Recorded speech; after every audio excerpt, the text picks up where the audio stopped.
Leibaklei Marisuba Saruk Ningthoujam kaisu khantaba tawdana hairei Oh thoibagi machanupi singni makhoi sel khara ina pidoi leiba aduginida nupi masu Ningthoujam magi ichamchamna hairakpa wahaiduda masu karisu hena khandana hairei Oh ado tama saunuko ai khara thengkhre kaidobagi sauduino aikhoisu kuidri lakpa ado tama aidi ima pabung na hairibada aidi yari tamogi moti kai lege aisu yaida ado noi family na chahi amadi gap thamkisi hairi hai pabungda nangi study mapum phana loiraga kona tapna tawbagi wa hairak pamali hoi loibabudi loiragumbani ado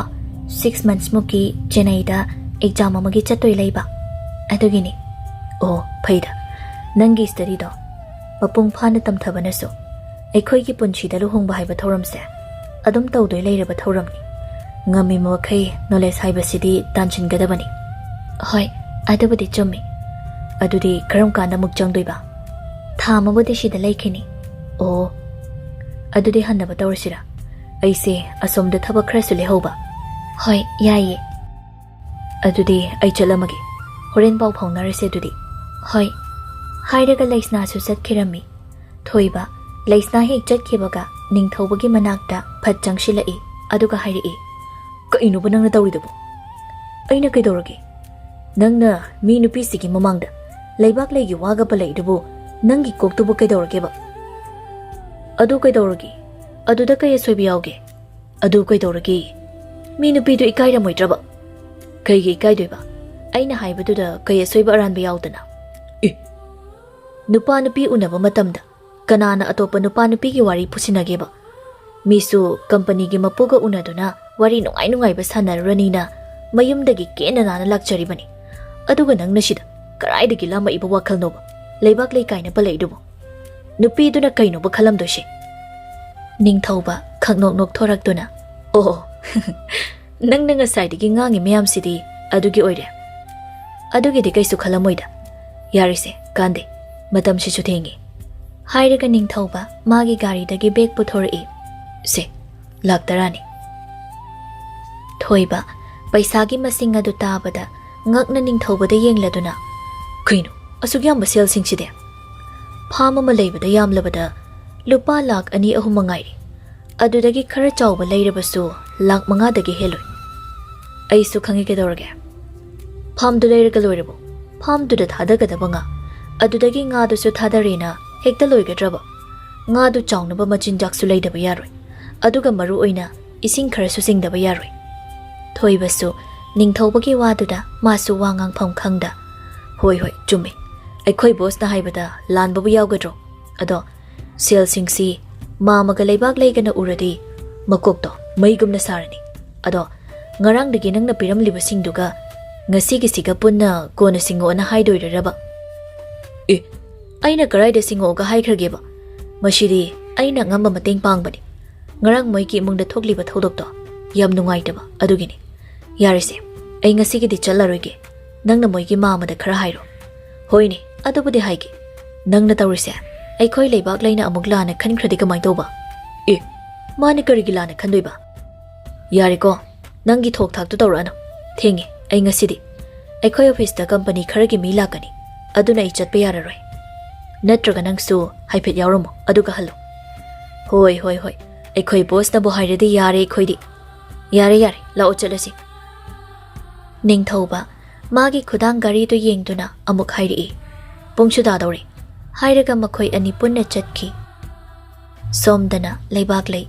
ꯃꯥꯒꯤ ꯃꯥꯃꯒ ꯄꯨꯟꯅ ꯋꯥ ꯇꯥꯟꯅꯗꯨꯅ ꯂꯩꯔꯝꯃꯤ ꯇꯣꯂꯦꯅ ꯍꯥꯏꯔꯝꯃꯤ ꯂꯩꯕꯥꯛꯂꯩ ꯑꯩꯈꯣꯏꯕꯨ ꯍꯣꯇꯦꯜꯁꯤꯕꯨ ꯁꯤꯗꯣꯛꯄꯅ ꯐꯔꯗ꯭ꯔꯥ ꯃꯥꯃꯥ ꯑꯩꯁꯨ ꯀꯩ ꯍꯥꯏꯗꯣꯏꯅꯣ ꯈꯪꯗꯦ ꯇꯧꯔꯤꯁꯦ ꯃꯥꯃꯅ ꯑꯍꯜꯅꯤ ꯃꯥꯃꯒꯤ ꯑꯄꯥꯝꯕꯗ ꯅꯆꯥ ꯑꯩꯒꯤꯁꯨ ꯑꯄꯥꯝꯕꯅꯤ ꯃꯥꯃꯅ ꯁꯤ ꯇꯧꯁꯦ ꯍꯥꯏꯕꯗ ꯇꯧꯁꯤ ꯉꯔꯥꯡ ꯏꯕꯨꯡꯉꯣꯅ ꯍꯥꯏꯔꯝꯕ ꯋꯥꯐꯝꯗꯨꯅ ꯏꯄꯥ ꯏꯆꯥꯒꯤ ꯄꯨꯟꯁꯤꯗ ꯍꯦꯟꯅ ꯐꯒꯗ꯭ꯔꯅ ꯈꯜꯂꯤꯅꯦ ꯑꯃꯨꯛꯁꯨ ꯉꯔꯥꯡꯒꯤ ꯊꯧꯗꯣꯛꯇꯨꯗ ꯑꯃꯨꯛꯁꯨ ꯏꯕꯨꯡꯉꯣꯗꯨꯒꯤ ꯃꯃꯥꯡꯗ ꯏꯀꯥꯏꯕꯁꯨ ꯐꯥꯎꯏ ꯑꯗꯣ ꯐꯔꯦ ꯏꯄꯥ ꯏꯆꯥꯒꯤ ꯍꯣꯇꯦꯜꯁꯦ ꯇꯣꯛꯑꯁꯤ ꯉꯔꯥꯡ ꯏꯕꯨꯡꯉꯣꯅ ꯍꯥꯏꯔꯝꯕ ꯐꯥꯝ ꯎꯔꯒ ꯄꯨꯟꯁꯤꯁꯦ ꯈꯔ ꯆꯥꯎꯊꯣꯛꯄ꯭ꯔ ꯌꯦꯡꯉꯁꯤ ꯏꯄꯥꯁꯨ ꯅꯨꯡꯉꯥꯏꯕ ꯅꯠꯇꯦꯅꯦ ꯍꯣꯇꯦꯜ ꯑꯃ ꯍꯥꯡꯖꯤꯜꯂꯨꯔꯕꯅꯤ ꯃꯊꯣꯡ ꯍꯨꯛꯇꯕ ꯅꯨꯄꯥ ꯅꯍꯥ ꯀꯌꯥ ꯆꯪꯂꯛꯏ Ipasu icha leisabi lei haibase khangna khangna nupa na habu changhaliba aise lale haiba khangini adubu nongmugi imungi phibomna sum sokchilakpana Ipasu una mit tangbagum tana na pangbagum tumina leishin khibani adubu haujikti aikhoigisu isorgumba ibungoduna aikhoigi hingnaba lambi amadi yatpiredana kanade ipa icha haujik hotel asi sidoklasi Leibaklei so kari wakhal bu khallurabano khangde momon minok tawduna mamayado nakalomdo onthokduna haina khumai mapa macha su panthaba tawduna hotel adu sidoklami tanja duda lakba hoisu laklami Leibaklei ga tolen gana hotel adu sidokpaduda lakpana uraduna magi lakminari ba mamanaba singduda hairami kaina tawsina moi mama tolen ga Leibaklei gana hotel asi sido isibu Kari yoi chano Boina muk hairi Natraga moigi hotel si doise Mama ga Leibaklei gasi Yum thado ga chatore chala Kanari hangusilo Haiduna makoido Leibaklei hoigi manakta changlaktuna hairi Mama Kari no hotel sibu si doisibo Anauba masara ke haira Natraga mama hoi karaida chalage haino Tole na hairi Ibungo lakba adaygi nateda Aikhoigi iramdam sibu thadoklaga aikhoibu karaida chatoino hotel ase phamlaroina ibai cha hotel ase sido inine karigi hotel si phamloidoino ba ma moida kanana kari hairage ba masak maming hekta taw lakpa I hekta thik tawge ibungo lakpa kanana su karimta haideda icha nupi aikhoyani munna khanaraba matuk hotel ase tu osina tawbani adudi ma mohoi kaidoge khaliba ibungo lakpa ngarang lakpa imphal ge ibungo duna Hotel asi toklaga pham oduna nga yoktuna leibana phani na hairamine aduna pharani khalladuna aikhoi Leibaklei aikhoyani na hotel asi sidoklamine lakpa imphagi nupana palakpaduda madi sauningbana loirami aduga moi masen yengnaduna leirami aduga lakpana hairi karino da mama kanano karino sukhangdaba nupamana hairaga ma mohina thajaridubo huranbani naharolne sukhangdaba mina hairaga Ma mohina yaridubo ai yaningdeda lakpa chumbi masak masa su khangdaba mibo aikhoina thajaba haibasi adubu mamana khangini mahak pukjal chawba minungshi chawba dharma leiba nupa machani haibasi mibo doglana su khallunuda lakpa tolengi waduda sauningbana ngamkhai leiramde aduga amuk hairi mamana pukjal chaw minungshi lei haise ngarang mana Ma mohigi selaton basingdo singbagi oiramni haiba adugi naten he ibongo lakpa nangi wakhal si suba khangdi mama aidi sugya yaning dai sini hairaga lakpa hoi chatki aduga tolena lakpa chatki baga hairi musuka siga huran bana mana malaga migi ibongo dubu huran ba kaina haisari mana khalliba pumba aina khanglaroi kaina khalli maline kanadi Leibaklei thabak si sulo shile cha ahauba amalolo Mama thabak asi losilage Hoi mama Hairaga Leibaklei imongda changkhirami Asumna nungthilgi pung mari muktari Thoiba ngasidi mathanta Leibaklei hoida laklami Thoibasu Leibaklei hoigi hotel sidoklambadu ubada Thoiba nokna tolengi manakta changlai Kainu mama yam thuna hotel asi sidoklamida Thoiba ai sumunna khallaba tungda sina pharena ado Impaldagi ibungo dudi laktrabra Mama madu ngasidi thabak chilhauba adugi laktre Kaino mama ma ba hangisibo Ataygi natida nanga hek lakminabaduda hangbani Mama mana ma mohoigi pham leibada amadi ngagi sel pirakpani se lupa laktara pirakpani Tolen sel singdu ubada koktagi ton phawbatu chungkhiba khanghaude Kaino mana khoigi asuk yamna mating pangbiriba Mama sel singse Mana ngamba mateng pangbani hairakbani aigi tawdo yamna phabani migi awaba uba yadabani ado asuk yamba sel sidi madi karaidagi Mama masya sel paibada maming chalaba imungi machani Ibohal industry gi company du tarabra adugi mapugi machani haujikna mana mapagi mahuchilaga company gi mapu oiribani aini imphal da thabak ama tawbudasu magi company da staff ama oina leibani oh hairi sinadi Sel yamna paiba imungi machani ne Mani ado mama ꯃꯉꯣꯟꯗ ꯄꯩꯁꯥ ꯄꯥꯏ ꯍꯥꯏꯗꯨꯅ ꯆꯥꯎꯊꯣꯛꯄ ꯄꯣꯡꯊꯣꯛꯄꯗꯤ ꯑꯃꯠꯇ ꯌꯥꯎꯗꯕꯅꯤ ꯇꯥꯟꯖꯥꯗꯨꯗ ꯂꯩꯕꯥꯛꯂꯩꯁꯨ ꯆꯥ ꯄꯨꯊꯣꯔꯛꯏ ꯇꯣꯂꯦꯟꯅ ꯂꯩꯕꯥꯛꯂꯩꯗ ꯍꯥꯏꯔꯛꯏ ꯂꯩꯕꯥꯛꯂꯩ ꯅꯕꯨꯡ ꯊꯣꯏꯕꯒꯤ ꯆꯥ ꯑꯃꯒ ꯄꯨꯊꯣꯔꯛꯎ ꯌꯥꯔꯅꯤ ꯃꯥꯃꯥ ꯑꯩ ꯑꯣꯐꯤꯁꯇꯒꯤ ꯊꯛꯂꯛꯄꯗ ꯉꯥꯏꯔꯤ ꯑꯩꯁꯨ ꯁꯦꯜꯁꯦ ꯄꯤꯔꯝꯒꯦꯅ ꯂꯥꯛꯄꯅꯤ ꯌꯨꯝꯗꯒ ꯆꯪꯗ꯭ꯔꯤ ꯑꯗꯨꯗꯤ ꯑꯩ ꯑꯃꯨꯛ ꯆꯠꯂꯒꯦ ꯍꯣꯏ ꯐꯔꯦ ꯑꯗꯣ ꯅꯣꯡꯃ ꯅꯣꯏ ꯏꯝꯐꯥꯜꯗꯒꯤ ꯏꯕꯨꯡꯉꯣꯗꯨꯒ ꯄꯨꯟꯅ ꯆꯥꯛ ꯆꯔꯥ ꯑꯃꯗꯤ ꯆꯥꯃꯤꯟꯅꯈꯤꯗꯣꯏꯅꯤꯀꯣ ꯍꯣꯏ ꯃꯥꯃꯥ ꯆꯥꯁꯦ ꯑꯗꯨꯗꯤ ꯑꯩ ꯑꯃꯨꯛ ꯊꯣꯛꯑꯒꯦ ꯍꯣꯏ ꯌꯧꯔꯣ ꯑꯁꯣꯝꯗꯅ ꯍꯦꯂꯦꯅꯥ ꯃꯃꯥ ꯃꯄꯥꯗ ꯅꯤꯡꯉꯥꯏ ꯇꯧꯔꯝꯃꯤ ꯏꯃꯥ ꯀꯣꯆꯤꯡꯁꯨ ꯂꯣꯏꯔꯦ ꯏꯃꯥꯟꯅꯕꯤ ꯔꯣꯁꯤ ꯍꯣꯏ ꯑꯦꯛꯖꯥꯝ ꯃꯌꯥꯒꯤ ꯕꯣꯔꯗꯤꯡꯗ ꯂꯣꯏ ꯂꯩꯅꯅꯤ ꯍꯥꯏ ꯑꯩꯁꯨ ꯂꯩꯒꯦ ꯍꯥꯏꯕ ꯍꯣꯏꯅꯦ ꯑꯗꯣ ꯅꯕꯨꯡꯗ ꯍꯥꯟꯅ ꯍꯪꯈꯤꯁꯦ ꯍꯥꯏꯕꯅꯤ ꯃꯉꯣꯟꯗ ꯍꯪꯉ ꯂꯩꯔꯗꯤ ꯌꯥꯔꯔꯣꯏ ꯃꯥꯅꯗꯤ ꯁꯨꯛꯌꯥ ꯌꯥꯔꯛꯑꯔꯣꯏꯕ ꯇꯥꯟꯖꯥꯗꯨꯗ ꯏꯕꯣꯍꯜꯅ ꯑꯃꯨꯛ ꯍꯥꯏꯔꯛꯏ ꯕꯦꯃꯥ ꯅꯪꯁꯦ ꯀꯣꯆꯤꯡ ꯍꯥꯏꯔ ꯑꯐꯕ ꯃꯃꯤꯡ ꯂꯩꯔꯕ ꯃꯐꯝꯗ ꯊꯥꯗꯨꯅ ꯇꯝꯍꯜꯂꯤ ꯍꯧꯖꯤꯛꯇꯤ ꯀꯣꯆꯤꯡ ꯂꯣꯏꯔꯕꯅꯤ나 ꯀꯣꯆꯤꯡꯗ ꯇꯥꯛꯂꯛꯄ ꯈꯪꯂꯛꯄ ꯈꯔ ꯑꯗꯨꯒ ꯅꯪꯅ ꯌꯨꯝꯗ ꯂꯩꯗꯨꯅ ꯈꯔ ꯀꯟꯅ ꯍꯣꯠꯅꯔꯒ ꯑꯦꯛꯖꯥꯝ ꯊꯥꯕꯗꯨꯅ ꯐꯠꯇ꯭ꯔꯣ ꯏꯄꯥꯗꯤ ꯅꯣꯏꯒꯤ ꯍꯣꯁꯇꯦꯜꯗ ꯕꯣꯔꯗꯤꯡꯗ ꯂꯩꯕꯗꯨ ꯏꯄꯥꯗꯤ ꯀꯌꯥ ꯄꯥꯝꯗꯦ ꯍꯦꯂꯦꯅꯥ ꯃꯄꯥꯒꯤ ꯋꯥꯗꯣ ꯇꯥꯅꯤꯡꯗ ꯍꯥꯏꯕ ꯃꯇꯥꯒꯨꯝ ꯃꯆꯤꯟ ꯑꯗꯨ ꯄꯩꯊꯣꯛꯇꯨꯅ ꯇꯨꯝꯊꯣꯛꯇꯨꯅ ꯑꯩꯅ ꯈꯪꯉꯕꯅꯤ ꯃꯣꯏꯒꯤ ꯃꯄꯥ ꯃꯆꯥꯅꯗꯤ ꯀꯩꯁꯨ ꯌꯥꯔꯣꯏꯁꯦ ꯍꯥꯏꯔꯒ ꯍꯦꯂꯦꯅꯥ ꯃꯁꯝ ꯃꯅꯥ ꯐꯗ꯭ꯔꯠ ꯍꯥꯏꯗꯨꯅ ꯃꯥꯒꯤ ꯀꯥꯗ ꯆꯪꯈꯤꯔꯝꯃꯤ ꯁꯅꯥꯔꯩ ꯃꯆꯥꯅ ꯁꯥꯎꯔꯒ ꯆꯪꯈꯤꯕꯗꯨꯗ ꯃꯄꯥꯗ ꯑꯣꯟꯁꯤꯜꯂꯛꯇꯨꯅ ꯍꯥꯏꯔꯛꯏ ꯀꯩꯅꯣ ꯃꯣꯏ ꯄꯥꯕꯨꯡꯅ ꯏꯆꯥꯗ ꯑꯗꯨꯝꯅ ꯍꯥꯏꯔꯤꯗꯨꯕꯣ ꯃꯤ ꯑꯉꯥꯡꯅ ꯍꯥꯏꯔꯤꯗꯣ ꯍꯣꯏ ꯍꯥꯏꯕꯤꯔꯒ ꯂꯣꯏꯔꯦ ꯑꯗꯨꯗꯤ ꯅꯠꯇꯗꯅ ꯀꯣꯊꯗꯅ ꯑꯉꯥꯡꯗ ꯉꯥꯡꯕꯤꯔꯤꯗꯨꯕꯣ ꯃꯤ ꯑꯉꯥꯡꯁꯤ ꯁꯥꯎꯔꯒ ꯆꯪꯈ꯭ꯔꯦꯁꯦ ꯑꯩ ꯑꯃꯨꯛꯇ ꯊꯦꯝꯕꯤꯔꯨꯈꯤꯒꯦ ꯍꯥꯏꯔꯒ ꯁꯅꯥꯔꯩ ꯃꯆꯥꯒꯤ ꯀꯥꯗ ꯆꯪꯈꯤꯔꯝꯃꯤ ꯏꯕꯣꯍꯜ ꯁꯅꯥꯔꯩꯒꯤ ꯃꯆꯥ ꯀꯟꯈꯠꯄꯤꯗꯨ ꯎꯕꯗ ꯃꯊꯟꯇ ꯁꯣꯟꯖꯩ ꯃꯆꯥ ꯑꯃꯒꯤ ꯃꯇꯧꯃꯛꯅꯤ ꯃꯃꯥ ꯑꯃꯒꯤ ꯃꯑꯣꯡꯅꯤ ꯃꯃꯥ ꯃꯆꯥ ꯆꯞ ꯍꯦꯛ ꯃꯥꯟꯅꯩ ꯇꯥꯟꯖꯥꯗꯨꯗ ꯅꯤꯡꯊꯧꯕꯁꯨ ꯂꯥꯛꯂꯝꯃꯤ ꯑꯗꯨꯒ ꯏꯕꯣꯍꯜꯅ ꯍꯥꯏꯔꯛꯏ ꯅꯪ ꯍꯜꯂꯛꯂꯕ꯭ꯔꯥ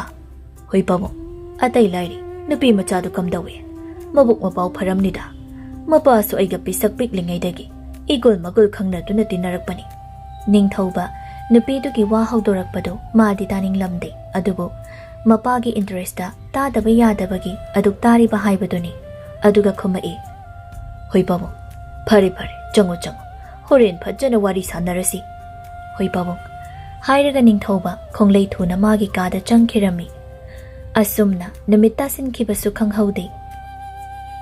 ꯅꯤꯡꯊꯧꯕ ꯉꯁꯤꯗꯤ ꯃꯥꯒꯤ ꯀꯥꯗꯒꯤ ꯃꯈꯣꯜ ꯃꯋꯥ ꯑꯃꯠꯇ ꯇꯥꯗꯕ ꯃꯈꯩ ꯃꯥꯒꯤ ꯀꯥꯗ ꯂꯩꯕ ꯇꯦꯕꯜ ꯑꯗꯨꯗ ꯐꯥꯏꯜ ꯃꯌꯥꯝ ꯑꯃ ꯌꯦꯡꯗꯨꯅ ꯂꯩꯔꯝꯃꯤ ꯇꯥꯟꯖꯥꯗꯨꯗ ꯊꯣꯏꯕꯅ ꯀꯣꯜ ꯇꯧꯔꯛꯂꯝꯃꯤ ꯅꯤꯡꯊꯧꯕ ꯃꯊꯧꯗ ꯄꯨꯛꯅꯤꯡ ꯆꯪꯈꯤꯕꯅ ꯃꯥꯒꯤ ꯅꯥꯀꯟꯗ ꯚꯥꯏꯕ꯭ꯔꯦꯁꯟ ꯉꯪꯂꯤꯕ ꯐꯣꯟꯗꯨ ꯈꯪꯂꯝꯗꯦ ꯉꯥꯏꯍꯥꯛꯀꯤ ꯃꯇꯨꯡ ꯐꯥꯏꯜꯁꯤꯡꯗꯨ ꯌꯦꯡꯕ ꯂꯣꯏꯗꯨꯅ ꯅꯤꯡꯊꯧꯕ ꯃꯥꯒꯤ ꯐꯣꯟ ꯑꯗꯨ ꯄꯥꯏꯈꯠꯇꯨꯅ ꯌꯦꯡꯂꯨꯕꯗ ꯊꯣꯏꯕꯒꯤ ꯃꯤꯁꯀꯣꯜ 3 ꯂꯩꯔꯝꯕꯗꯨ ꯎꯔꯝꯃꯤ ꯑꯩꯃ ꯊꯣꯏꯕꯒꯤ ꯀꯣꯜ ꯂꯩꯔꯝꯃꯤꯅꯦ ꯍꯥꯏꯗꯨꯅ ꯊꯣꯏꯕꯗ ꯀꯣꯜ ꯕꯦꯛ ꯇꯧꯔꯝꯃꯤ ꯊꯣꯏꯕꯁꯨ ꯐꯣꯟ ꯑꯗꯨ ꯄꯥꯏꯈꯠꯂꯛꯏ ꯍꯜꯂꯣ ꯊꯣꯏꯕ ꯑꯩꯗꯤ ꯅꯪꯅ ꯐꯣꯟ ꯇꯧꯔꯛꯄꯒ ꯈꯪꯍꯧꯗ꯭ꯔꯦ ꯍꯜꯂꯛꯀꯦ ꯍꯜꯂꯣ ꯊꯣꯏꯕ ꯑꯩꯗꯤ ꯅꯪꯅ ꯐꯣꯟ ꯇꯧꯔꯛꯄꯒ ꯈꯪꯍꯧꯗ꯭ꯔꯦ ꯁꯣꯝꯗ ꯍꯌꯦꯡꯒꯤ ꯐꯥꯏꯜ ꯈꯔ ꯌꯦꯡꯉꯤꯉꯩꯗ ꯑꯩꯈꯣꯏ ꯕꯣꯁꯇꯤ ꯊꯕꯛꯇ ꯂꯥꯏꯅꯤꯡ ꯑꯣꯏꯕꯅꯤꯅ ꯑꯩꯈꯣꯏꯒꯨꯝꯕꯅ ꯐꯣꯟ ꯇꯧꯔꯛꯄꯒ ꯀꯅꯥ ꯇꯥꯅꯤꯒꯦ ꯅꯪꯒꯤ ꯋꯥꯊꯤꯗꯣ ꯑꯃꯨꯛ ꯍꯧꯔꯕ ꯑꯩꯈꯣꯏ ꯁꯔꯕꯨ ꯊꯕꯛ ꯌꯥꯝ ꯆꯤꯟꯕ꯭ꯔꯣ ꯁꯅꯥ ꯌꯋꯥ ꯈꯔ ꯍꯥꯏꯖꯒꯦ ꯇꯝꯖꯒꯦꯅ ꯇꯧꯖꯔꯛꯄꯅꯦ ꯑꯗꯣ ꯀꯥꯏꯔꯗ꯭ꯔꯥ ꯊꯣꯏꯕ ꯅꯪꯒꯤ ꯀꯣꯆꯤ ꯁꯤꯗꯤꯕ ꯍꯥꯏꯗꯣꯏꯗꯣ ꯀꯣꯛ ꯍꯥꯏꯔꯣ ꯅꯨꯄꯤꯒꯤ ꯇꯥꯏꯞꯇ ꯑꯃꯨꯛ ꯀꯣꯆꯤ ꯀꯣꯠꯇꯅ ꯂꯩꯔꯦ ꯍꯣ ꯅꯅꯥꯏꯅ ꯁꯣꯝꯒꯤ ꯊꯕꯛ ꯁꯤꯟꯊꯥ ꯄꯨꯝꯕ ꯂꯣꯏꯅ ꯄꯥꯡꯊꯣꯛꯆꯔꯦ ꯍꯥꯏꯖꯒꯦ ꯇꯧꯕꯅꯦ ꯑꯣ ꯑꯗꯨꯒꯤ ꯑꯣꯏꯔꯦ ꯅꯪꯅ ꯉꯁꯥꯏꯗꯒꯤ ꯀꯣꯊꯔꯤꯁꯦ ꯑꯗꯣ ꯃꯣꯏ ꯃꯥꯃꯅꯗꯤ ꯀꯩ ꯍꯥꯏꯔꯛꯀꯦ ꯀꯩꯕꯨ ꯍꯥꯏꯔꯨꯅꯤ ꯁꯦꯜꯒꯤ ꯕꯟꯗꯜꯅ ꯊꯣꯡꯕꯗ ꯇꯨꯔꯣꯏꯗꯕ ꯀꯅꯥꯕꯨ ꯂꯩꯕꯒꯦ ꯃꯣꯏꯒꯤ ꯃꯥꯃꯅ ꯅꯣꯡꯃ ꯃꯣꯏꯗ ꯆꯥꯛ ꯆꯔꯥ ꯃꯆꯥꯁꯦꯅ ꯍꯥꯏꯔꯛꯄꯅꯦ ꯑꯗꯣ ꯑꯩꯈꯣꯏ ꯕꯤꯖꯤꯃꯦꯟꯕꯨ ꯁꯪꯒꯗ꯭ꯔꯣ ꯁꯪꯅꯤ ꯀꯩꯅꯣ ꯆꯥꯕꯕꯨ ꯁꯪꯗꯦꯔꯣ ꯑꯗꯨꯗꯤ ꯀꯔꯝ ꯀꯥꯟꯗ ꯍꯥꯏꯈꯣ ꯍꯥꯏꯅꯣ ꯉꯥꯏꯈꯣꯏ ꯅꯪꯁꯨ ꯃꯤꯒꯤ ꯃꯇꯝ ꯁꯪꯕ ꯁꯪꯗꯕ ꯍꯥꯏꯕ ꯑꯃꯁꯨ ꯂꯩ ꯅꯪꯒꯤꯗꯤ ꯃꯇꯝ ꯁꯪꯉꯕ ꯍꯥꯏꯁꯤꯕꯣ ꯑꯩꯒꯤꯗꯤ ꯑꯗꯨꯝ ꯁꯪꯉꯤ ꯀꯩꯅꯣ ꯑꯗꯨꯅ ꯃꯣꯏꯅ ꯍꯥꯏꯔꯀꯥꯟꯗ ꯆꯠꯁꯤ ꯍꯣꯏ ꯇꯥꯟꯖꯥꯗꯨꯗ ꯏꯕꯣꯍꯜꯁꯨ ꯅꯤꯡꯊꯧꯕꯒꯤ ꯀꯥꯗ ꯆꯪꯂꯛꯏ ꯏꯕꯨꯡꯉꯣ ꯍꯌꯦꯡꯁꯦ ꯂꯩꯁꯅꯥꯗꯣ ꯑꯩꯈꯣꯏꯒꯤ ꯀꯝꯄꯅꯤꯗ ꯂꯥꯛꯀꯦ ꯍꯥꯏꯅꯦ ꯅꯤꯡꯊꯧꯕ ꯃꯄꯥ ꯆꯪꯂꯛꯄꯗꯨꯗ ꯊꯣꯏꯕꯗ ꯍꯥꯏꯔꯛꯏ ꯊꯣꯏꯕ ꯑꯩ ꯊꯝꯃꯒꯦ ꯍꯌꯦꯡ ꯉꯥꯡꯅꯔꯁꯤꯀꯣ ꯍꯥꯏꯔꯒ ꯐꯣꯟꯗꯨ ꯀꯛꯊꯠꯂꯤ ꯑꯗꯨꯒ ꯍꯥꯏꯔꯛꯏ ꯄꯥꯕꯨꯡ ꯍꯌꯦꯡꯁꯦ ꯂꯩꯁꯅꯥꯗꯣ ꯑꯩꯈꯣꯏꯒꯤ ꯀꯝꯄꯅꯤꯗꯨꯗ ꯂꯥꯛꯀꯦ ꯍꯥꯏ ꯃꯥꯁꯨ ꯌꯦꯡꯅꯤꯡꯖꯥꯠꯅꯤ ꯑꯗꯣ ꯍꯌꯦꯡ ꯅꯪꯅ ꯆꯠꯄꯗ ꯃꯥꯒ ꯄꯨꯟꯅ ꯆꯠꯃꯤꯟꯅꯔꯣ Ningthoujam mapagi wadu tabada makok adu kokchaubi kakiba khanghaude aduga hairei hoi babong phare namana chaksu leihorabani charurashi law hoi babong hairaga ibohal thokirami Ningthoujam mapa hek thokibaga mathanta machinda sonjei madugi nupido ontok ngamkrida ngangthorakpana pura hanubi masakpadi phajaibo hayeng siba ibu kamaina maga puna office tuda chatoinoba aikhoi staff sing namuk lane khankidana ne khangdreda wakhal ga thokchilaktrasi oridi sak charubana pharani ai hairaga Ningthoujam sak chaba changki asumna numit adu so haukhirami ayuki pung 8 muk tarami Ningthoujam ngasidi kari numit no khangde masadu itan tan loishilli sak saba sumangairi chak adu chaningkom chaningdagum chak adu khajik khajik lokthaduna charami machagi mataududa sanarei na hairei ibonga kaidawrage nangbo ngasaidagi aina yenge yauna yengbani sak chari nena chaningum chaningdagum tawraga chari dubo office atpagi matamsu yaure migi machadudi ngaiduna leiramani Ningthoujam mamana adumna haibaduda chak adu toktuna makhut adu hami machagi mataududa sanarei na amuk hairei kainoi bungo nangbo nabuka thalabro thalema hairaga Ningthoujam makhut adu tawel da daithokduna magi kada amuk changki aduga loishinba loiduna phatthoklaga magi gari do mamai leithokduna thodokki sanarei so machana gari do thodoklaga chatkibaduda masu machada wa khara haigena khongthang adu kanna thangjabani aduba Ningthoujam na gari adu nungshitki mamang thana gari adu yangna thokibana sanarei na tanaba phangaudabani aduga machana chatkibagi maikai adu yengduna masigi angangsina tawrisibu karinoba masibu laitinga oknarabra khangdeba handakti magi kasidagi mapalchu pak thokidre kanade hayeng makchatuna amai bi tombido hekta unarurage hairaga sanarei machinda kari karino khara solamaga amuk machanupigi kada changlei Helena de hojik phauba phamungda tumduna phone yengduna leirami machana leiramliba phibamduda sanarei makhut adu thabak da thamduna haima numitna ayawra kanchida hojik phauba hogatrini masigi angangse hairaga sanarei machanupigi phamung adu loishinbiduna machinnaduna machada ngangli Helena nangbu thengine numitna ayawra phau hogatrisibu nangbu kaidawrageba nabung phau chatkri aduga nangna hojik pau hogatrisibu kariginoba Helena phone do metuna lei mamana hairibadu nachangna tade hai nangonda nini imana hairibasya nangbe exam su kuidra haidaine aduga nongan badagi numit taba phau namit adu laukthokpa makai phone da yengduna leiridubu kariginoba nangbu namit ka sokpa tare nya khangdreda hojikan angang sing na tawrisi mamit phau kaktringai dagi phone ga si paiba loina hainari moigi phone che hek thoklakpadagi angang sing se pumhang manglabani kaiba noigi nane mem thoigi macha chahi tara da su da ngai pa macha nu pa si mana phone gi maram da khangdaba kari mata leite icha su mangai re micha su mangai re noigi leina sia loina narabane tawrisi Helena handakti thabak ama oina makhut ani changduna phone adu metlambadu mamagi wahai singdu taba ngamlaktraduna phone adu magi nakalda thammi aduga phat hawalaktuna hairei ima yari taningdri phone metlaga leitanaba noina shinbibra aina sumaina tawdanaba lairi thawa yawnaba boarding da oina thambiyo haidra noina yabibraba aina haibase hek yadri kai ai chakchu charoi keim charoi aigi kasida dam leine mapan chu thoi haima aigi icha sidi pura ngauridana ngauge ngauje thano masi pumnamak noina ni aikhoi ta mona hairadi hoi hoina loina yakhini aina khitang hairadi kanam yabiroi haina Helena machinna du pomthoktuna mamayadu nakanda leithokduna leirami machagi mataududa sanarei sunungai taduna hairei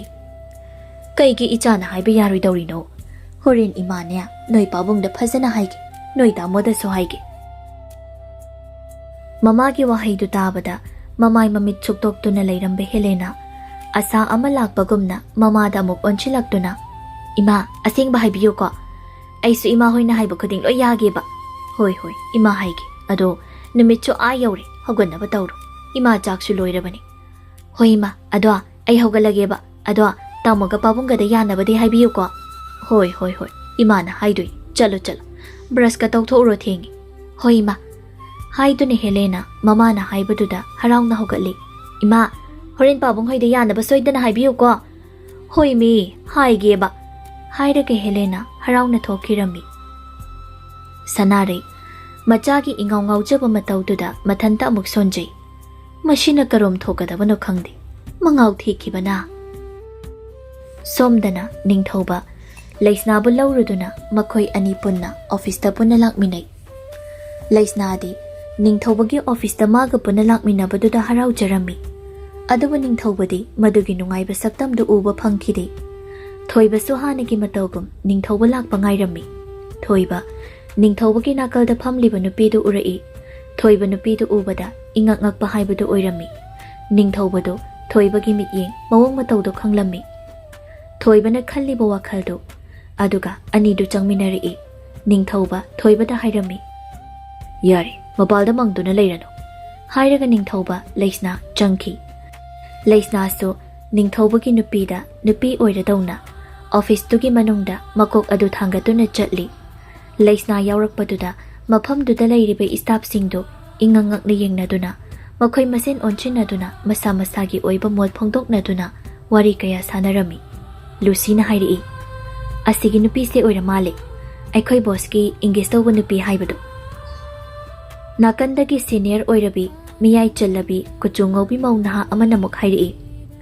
ꯃꯁꯛꯄꯨ ꯑꯣꯟꯊꯣꯛꯅ ꯐꯖꯈ꯭ꯔꯦꯅꯦ ꯑꯩꯈꯣꯏ ꯁꯔꯒꯤꯅ ꯍꯥꯏꯕꯗ ꯄꯪꯅꯣꯞꯇꯤ ꯅꯣꯞꯄꯔꯣꯏ ꯅꯨꯄꯤꯗꯨꯒꯤ ꯋꯥꯍꯩꯗꯨꯗ ꯃꯅꯥꯛꯇ ꯂꯩꯔꯤꯕ ꯏꯁꯇꯥꯞ ꯂꯩꯁꯥꯕꯤꯁꯤꯡꯗꯨꯗꯤ ꯃꯊꯃꯣꯏꯗ ꯄ꯭ꯔꯣꯛ ꯄ꯭ꯔꯣꯛ ꯆꯥꯛꯄꯅ ꯈꯝ ꯊꯦꯡꯂꯝꯃꯤ ꯇꯁꯦꯡꯅ ꯍꯥꯏꯔꯕꯗ ꯃꯈꯣꯏꯒꯤ ꯊꯃꯣꯏꯗ ꯑꯣꯝꯗꯨꯅ ꯆꯥꯛꯂꯤꯕ ꯃꯩꯕꯨꯜ ꯑꯗꯨꯗ ꯅꯨꯄꯤꯗꯨꯒꯤ ꯋꯥꯍꯩꯗꯨꯅ ꯑꯣꯝꯗꯨꯅ ꯆꯥꯛꯂꯤꯕ ꯃꯩ ꯑꯗꯨ ꯆꯩ ꯑꯃꯅ ꯑꯣꯠ ꯑꯣꯠꯇꯨꯅ ꯀꯣꯠ ꯀꯣꯠꯇꯨꯅ ꯊꯤꯟꯕꯒꯨꯝ ꯆꯩꯅꯥ ꯀꯌꯥ ꯐꯥꯎꯔꯝꯃꯤ ꯊꯣꯏꯕꯗꯨ ꯃꯈꯣꯏ ꯑꯅꯤꯒꯤ ꯃꯇꯨꯡ ꯏꯟꯅꯔꯝꯃꯤ ꯇꯥꯟꯖꯥꯗꯨꯗ ꯊꯣꯏꯁꯨ ꯅꯤꯡꯊꯧꯕꯒꯤ ꯀꯥꯗ ꯆꯪꯈꯤ ꯊꯣꯏ ꯆꯪꯈꯤꯕꯗꯨꯗ ꯂꯨꯁꯤ ꯍꯣꯏꯗꯨ ꯇꯨꯃꯤꯟ ꯇꯨꯃꯤꯟ ꯌꯦꯡꯅꯗꯨꯅ ꯅꯣꯛꯃꯤꯟꯅꯩ ꯊꯣꯏ ꯑꯃꯨꯛ ꯊꯣꯛꯂꯛꯇꯨꯅ ꯃꯈꯨꯠꯇ ꯐꯥꯏꯜ ꯑꯃ ꯄꯥꯏꯗꯨꯅ ꯅꯥꯛ ꯌꯦꯠꯇ ꯀꯣꯌꯦꯡ ꯌꯦꯡꯉꯤ ꯊꯣꯏꯒꯤ ꯃꯑꯣꯡꯗꯨ ꯎꯕꯗ ꯂꯨꯁꯤ ꯍꯣꯏꯗꯤ ꯇꯨꯃꯤꯟ ꯇꯨꯃꯤꯟ ꯅꯣꯛꯑꯝꯃꯤ ꯑꯗꯨꯒ ꯃꯧ ꯑꯃꯗꯨꯅ ꯍꯥꯏꯔꯛꯏ ꯊꯣꯏ ꯅꯪꯒꯤꯗꯨꯕꯨ ꯑꯩꯈꯣꯏ ꯁꯔ ꯊꯤꯕ ꯅꯠꯇ꯭ꯔꯣ ꯊꯣꯏꯁꯨ ꯅꯣꯛꯃꯤ ꯅꯣꯛꯃꯤ ꯇꯧꯗꯨꯅ ꯍꯣꯏ ꯃꯥꯅꯦ ꯍꯧꯖꯤꯛꯇ ꯑꯩꯈꯣꯏ ꯁꯔꯒ ꯃꯥꯒꯤ ꯑꯦꯡꯒꯦꯖꯃꯦꯟ ꯇꯧꯅꯩ ꯍꯥꯏꯕ ꯅꯨꯄꯤꯗꯨꯒ ꯄꯨꯟꯅ ꯃꯊꯛꯀꯤ ꯐ꯭ꯂꯣꯔꯗ ꯀꯥꯈꯠꯈꯤꯕꯗ ꯉꯥꯏꯔꯤꯅꯦ ꯊꯣꯏ ꯃꯧ ꯑꯗꯨꯒꯤ ꯋꯥꯍꯩꯗꯨꯅ ꯊꯣꯏꯒꯤ ꯀꯣꯛꯊꯛꯇ ꯕ꯭ꯔꯖ ꯇꯥꯔꯛꯄꯒꯨꯝ ꯃꯥꯒꯤ ꯀꯣꯛꯇꯒꯤ ꯈꯣꯡ ꯐꯥꯎꯕ ꯇꯪꯈꯥꯏ ꯈꯥꯏꯈꯤꯕꯒꯨꯝ ꯃꯁꯥꯗꯨ ꯇꯧꯐꯝ ꯈꯪꯈꯤꯗꯦ ꯇꯥꯟꯖꯥꯗꯨꯗ ꯅꯤꯡꯊꯧꯕ ꯍꯣꯏꯁꯨ ꯋꯥꯔꯤ ꯁꯥꯟꯅꯗꯨꯅ ꯑꯃꯨꯛ ꯀꯨꯝꯊꯔꯛꯂꯝꯃꯤ ꯅꯤꯡꯊꯧꯕꯁꯨ ꯊꯣꯏ ꯎꯕꯗꯨꯗ ꯍꯥꯏꯔꯛꯏ ꯊꯣꯏ ꯀꯩꯗꯧꯔꯦ ꯊꯣꯏ ꯉꯁꯤꯗꯤ ꯃꯁꯥꯗꯨ ꯏꯉꯝ ꯉꯝꯗꯕꯒꯨꯝꯅ ꯇꯞꯅ ꯅꯤꯡꯊꯧꯕꯗ ꯑꯃꯨꯛ ꯂꯩꯁꯅꯥꯗ ꯑꯃꯨꯛ ꯊꯣꯏꯕꯗ ꯑꯃꯨꯛ ꯌꯦꯡꯗꯨꯅ ꯈꯨꯝꯃꯛꯏ ꯁꯔ ꯉꯔꯥꯡꯒꯤ ꯐꯥꯏꯜꯗꯨ ꯂꯣꯏꯖꯔꯦꯅ ꯍꯥꯏꯒꯦ ꯂꯥꯛꯄ ꯑꯗꯨꯗ ꯁꯔꯗꯤ ꯂꯩꯔꯝꯗ꯭ꯔꯕ ꯑꯣ ꯑꯩꯁꯦ ꯂꯩꯁꯅꯥꯅ ꯑꯩꯈꯣꯏ ꯀꯝꯄꯅꯤꯁꯤꯒꯤ ꯁ꯭ꯇꯥꯐꯁꯤꯡꯒ ꯃꯁꯛ ꯈꯪꯅꯅꯤꯡꯉꯦ ꯍꯥꯏꯕꯗꯨꯗ ꯈꯪꯅꯍꯜꯂꯨꯕꯅꯦ ꯑꯣ ꯅꯣꯏꯅꯤꯁꯨ ꯈꯪꯅꯧ ꯂꯩꯁꯅꯥ ꯃꯥꯁꯦ ꯑꯩꯈꯣꯏ ꯀꯝꯄꯅꯤꯁꯤꯒꯤ ꯑꯦꯁꯤꯁꯇꯦꯟꯠ ꯃꯦꯅꯦꯖꯔꯅꯤ ꯃꯃꯤꯡꯅ ꯊꯣꯏ ꯂꯩꯁꯅꯥꯁꯨ ꯍꯔꯥꯎ ꯍꯔꯥꯎ ꯍꯥꯏꯔꯛꯏ ꯑꯩ ꯂꯩꯁꯅꯥ ꯀꯧꯏ ꯑꯩꯅ ꯁꯨꯝ ꯅꯤꯡꯊꯧꯕꯒꯤ ꯀꯝꯄꯅꯤꯁꯦ ꯃꯤꯌꯥꯝꯅ ꯍꯥꯏꯅꯕꯗ ꯈ꯭ꯋꯥꯏꯗꯒꯤ ꯃꯃꯤꯡ ꯂꯩꯔꯕ ꯃꯄꯥꯟꯂꯣꯝꯗꯒꯤ ꯗꯤꯃꯥꯟ ꯀꯌꯥ ꯇꯧꯔꯛꯂꯕ ꯀꯝꯄꯅꯤꯅꯤ ꯍꯥꯏꯅ ꯇꯥꯏ ꯑꯗꯨꯗ ꯅꯣꯏꯒꯤ ꯀꯝꯄꯅꯤꯁꯦ ꯀꯃꯥꯏꯅ ꯇꯧꯕꯅꯣꯗꯣ ꯌꯦꯡꯅꯤꯡꯉꯦꯅ ꯂꯥꯛꯏꯅꯦ ꯌꯥꯏꯌꯦ ꯑꯗꯣ ꯂꯩꯁꯅꯥꯁꯦ ꯑꯩꯈꯣꯏ ꯁꯔꯒꯤ ꯀꯅꯥ ꯑꯣꯏꯗꯣꯏꯅꯣ ꯊꯣꯏꯒꯤ ꯋꯥꯍꯪꯗꯣ ꯂꯩꯁꯅꯥꯗꯤ ꯏꯆꯝ ꯆꯝꯅ ꯅꯤꯡꯊꯧꯕꯗ ꯅꯣꯛꯃꯤ ꯅꯣꯛꯃꯤ ꯇꯧꯗꯨꯅ ꯍꯥꯏꯔꯛꯏ ꯑꯩꯁꯦ ꯁꯦꯡꯅ ꯍꯥꯏꯔꯕꯗ ꯅꯤꯡꯊꯧꯕꯒꯤ ꯐꯦꯃꯤꯂꯤꯒ ꯑꯩꯈꯣꯏ ꯐꯦꯃꯤꯂꯤꯒꯅ ꯑꯩꯈꯣꯏ ꯑꯅꯤꯁꯦ ꯏꯪꯒꯦꯖ ꯇꯧꯅꯗꯨꯅ ꯂꯩꯔꯕ ꯑꯗꯣ ꯃꯇꯝ ꯈꯔ ꯑꯩꯒꯤ ꯁ꯭ꯇꯗꯤꯁꯨ ꯂꯣꯏꯁꯤꯟꯈꯤꯒꯦꯅ ꯆꯍꯤ ꯑꯃꯗꯤ ꯉꯥꯏꯈꯤꯁꯦꯅ ꯍꯥꯏꯅꯕ ꯃꯈꯣꯏꯒꯤ ꯋꯥꯔꯤꯗꯨ ꯇꯥꯕꯗ ꯊꯣꯏꯕꯗꯤ ꯇꯥꯕ ꯉꯝꯗꯕ ꯅꯣꯛꯅꯤꯡꯕ ꯍꯥꯏꯕꯗꯨ ꯑꯣꯏꯔꯝꯃꯤ ꯑꯗꯨꯒ ꯃꯊꯟꯇ ꯑꯃꯨꯛ ꯈꯟꯖꯩ ꯑꯃꯁꯤꯒꯤ ꯍꯥꯔꯠꯄꯨꯗꯤ 109 ꯊꯣꯛꯅ ꯀꯥꯏꯕ ꯁꯣꯏꯔꯝꯃꯔꯣꯏ ꯑꯃꯁꯤꯅ ꯃꯔꯣꯜ ꯑꯃ ꯋꯥ ꯉꯥꯡꯕꯗ ꯅꯩꯈꯠꯄꯅꯤ ꯑꯃ ꯅꯨꯄꯥꯁꯤꯅ ꯃꯔꯣꯜ ꯑꯃ ꯐꯖꯗꯣꯔꯤ ꯅꯣꯏꯒꯤ ꯂꯕ ꯁ꯭ꯇꯣꯔꯤꯁꯤ ꯇꯥꯟꯖꯥꯗꯨꯗ ꯅꯤꯡꯊꯧꯕꯅ ꯑꯃꯨꯛ ꯍꯥꯏꯔꯛꯏ ꯊꯣꯏꯕ ꯊꯣꯏꯕ ꯋꯥꯈꯜ ꯑꯃꯗ ꯇꯥꯎꯔꯨꯕꯒꯨꯝ ꯃꯁꯥꯗꯨ ꯈꯪꯕꯩ ꯂꯥꯛꯄꯩ ꯍꯣꯏ ꯁꯔ ꯅꯪ ꯂꯩꯁꯅꯥꯁꯦ ꯃꯌꯨꯝ ꯐꯥꯎꯕ ꯊꯤꯟꯕꯤꯔꯁꯨ ꯑꯩꯈꯣꯏꯒꯤ ꯃꯤꯇꯤꯡꯁꯤ ꯂꯩꯇ꯭ꯔꯕꯗꯤ ꯍꯣꯔꯦꯟ ꯇꯞꯅ ꯑꯩꯅ ꯊꯤꯜꯂꯁꯨ ꯌꯥꯕꯅꯤ ꯍꯣꯏ ꯁꯔ ꯑꯩ ꯊꯤꯟꯖꯔꯨꯒꯦ ꯅꯤꯡꯊꯧꯕꯅ ꯑꯃꯨꯛ ꯂꯩꯁꯅꯥꯗ ꯍꯥꯏꯔꯛꯏ ꯂꯩꯁꯅꯥ Nangbu kay khange? Aibudi kaisu kaideda. Mina thabak chillaga aina kariba hairudoino. Adudi Thoiba, nang mabu mayum phawba drop tawbiramo. Aduga nang pung 12 nangnaba lakadabani ko. Hoi sir. Adudi Laisna, chalo ko. Horen ai halaga call tawrake. Hoi. Hairaga Thoibaga Laisnaga thokirami. Ningthoba aduga Thoida hairi. Thoi, nang aigi room da changlo. Hairaga Ningthoba magi room da changkirami. Thoi su tapna Ningthobagi room da changkirami. Thoi gi mawongdo Lucina khangladuna. Amase heart kairamani. Ekhoi phaw asu yam kairasida madi kai oiramni. Haiduna makhoi masen noknarami. Somdana Thoiba Laisna Wari sana duna lambi da lakpagi awaba kaunarami. Aduga Laisna na hairi. Adwa noigi sarse nupiga koirakta jalo. Natraga mana pamjaba nupiga laita jatlaba. Thoiba Laisna gi wahangduda nokladuna. Karaidagi nupi koibunuda. Mapunchigi nupi haibaga onchina wari sanaraktre haida ekhoi sardi. Mana haibabu haujik phaw malemsida pamjaba khoidasaba nupibu leite hai. Oh, adudi yamna smart oiba nupani ne. Aina pamjaba nupa haibadu oire noi sarse. Kamaina. Aisu aigi thamoina pamjaba khoidasaba nupa amta thingnaraktre. Adubu noi sardi masakta natana thamoi sengba masagi thabakpu yamna sincerely oina tawba. Asiguma magi maguna shidani aina pamjarise. Mani. Ekhoi sardi pukchil su chawida. Khanghaude anido wari nungairi kanda yum yaukiba. Laisna so gari dagi kumthaduna. Adudi ayamuk lehaurage ko. Hoi. Hairaga Thoiba panthaba tawduna gari do mamai leithorakduna. Khudang da sidiba gari do yengduna pungpham yengduna gari do thaurai. Asomdana Leibaklei mamanabi singga punna phaminaduna harau phakse gaiba ani thaduna mamanabi singdo koirok koiduna phaminaduna pukham achauba amada hayai met pacharami. Matamdo nungsaga yairaga haiga charaga mamanabi khara punchinduna wati ngangnaba matamni haibada haimanba thokloi. Mamanabi singdusu helagi nupi natte. Masana pictro piklaga khonjel na kwagi khonjel dagi hena yakpa mamanabi ngaktani. Makhoigi marakta Leibaklei yaubasi yamna thajadaba amani. Makhoigi marakta thajaga Leibaklei gana khara nupi oibagi liri khori ba haibadu oi. Atai mamanabi singdi kwagi khonjel na kaidawruni haibaduni. Makhoi masen moigi oiba nupa singi maramda puthok duna wari kaya sanarami. Maraktuda thajaga Leibaklei gadi yaude. Makhoi anidi haidu chaduna taba khaktamak tarami. Makhoigi wari du taba ngamlaktraduna thajana hairi.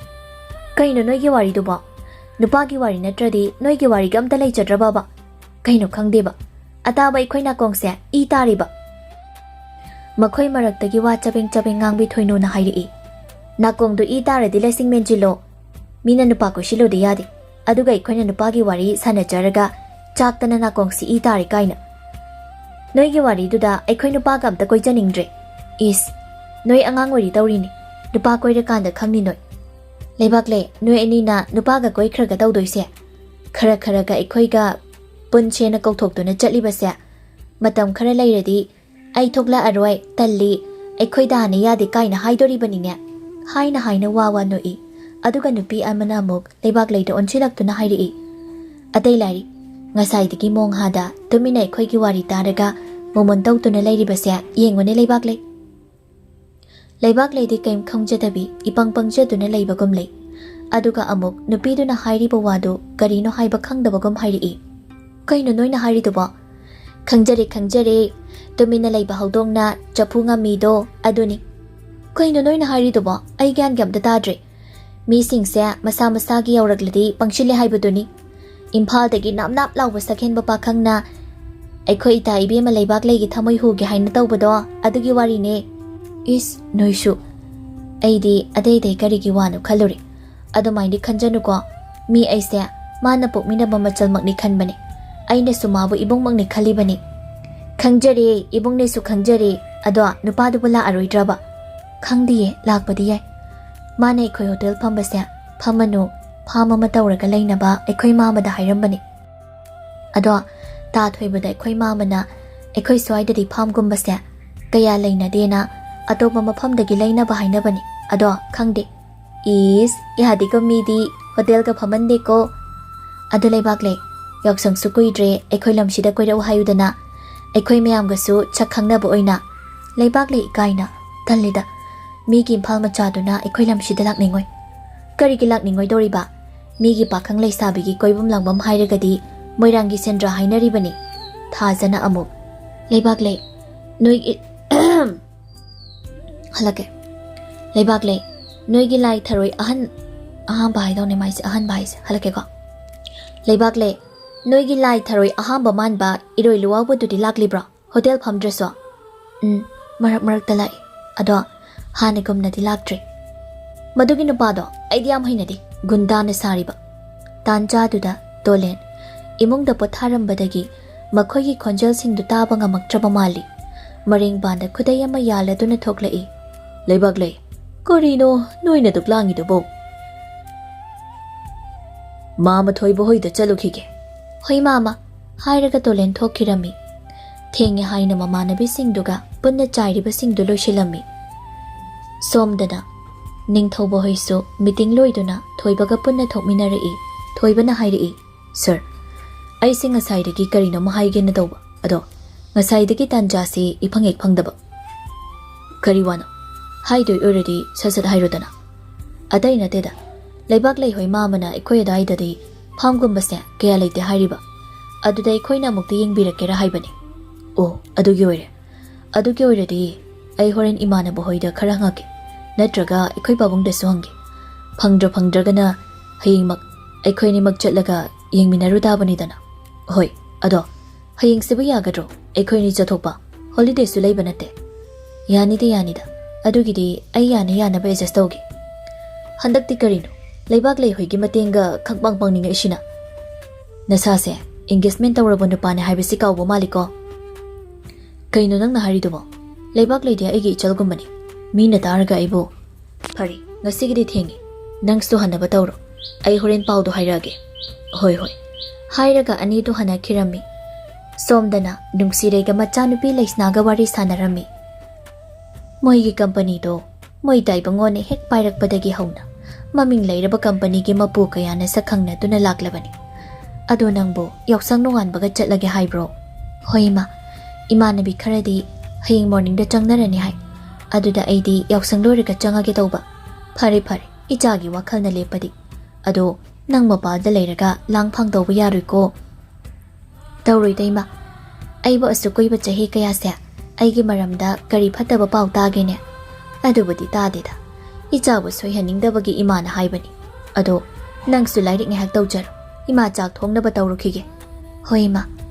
somdana Helena gi saraida mama sanare di warami sanarega Helena ga wangangnabadu ningthauba taraduna mana tawramliba thabak adu thamamduna